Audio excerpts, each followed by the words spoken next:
খুব কষ্ট করে সারাদিন। ওনারা উট দিয়ে পানি নিয়ে খেজুর গাছে পানি সেচ দিত তারা। তো ওই এলাকার মুসল্লিরা ছিলেন শ্রমজীবী। তো উনি মাগরিবের নামাজে একদিন নামাজ শুরু করলেন, আল্লাহু আকবার বলে সূরা ফাতিহার পরে উনি সূরা বাকারা শুরু করলেন, সবচাইতে বড় সূরা। তো উনি হয়তো একটা খুব চিল মুডে আছেন, একটা খুব ভালো মুডে আছেন, ইবাদতের একটা মুডে আছেন। ওনার আবেগ থেকে উনি হয়তো সূরা বাকারা শুরু করে দিয়েছেন, তেলাওয়াত করে করে মজা পাচ্ছেন, করতেছেন। কিন্তু পিছনে মুসল্লিরা হচ্ছে শ্রমজীবী, সারাদিন খেতে খামারে খেজুর বাগানে কাজ করে ওনারা নামাজ পড়তেছেন।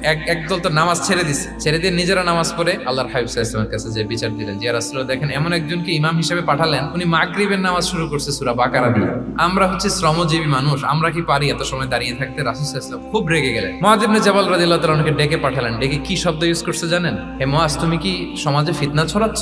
তোমাকে পাঠালাম সেখানকার ইউনিটি ধরে রাখতে, ইমাম হয়ে নামাজ পড়াবা, তালিম দিবা। দেখেন রাসূল সাল্লাল্লাহু আলাইহি ওয়াসাল্লাম ইমামকে এনে শাসন করলেন, বুঝিয়ে বললেন যে না, তোমাকে ছোট ছোট সূরায় নামাজ পড়াতে হবে যাতে করে কষ্ট না হয়।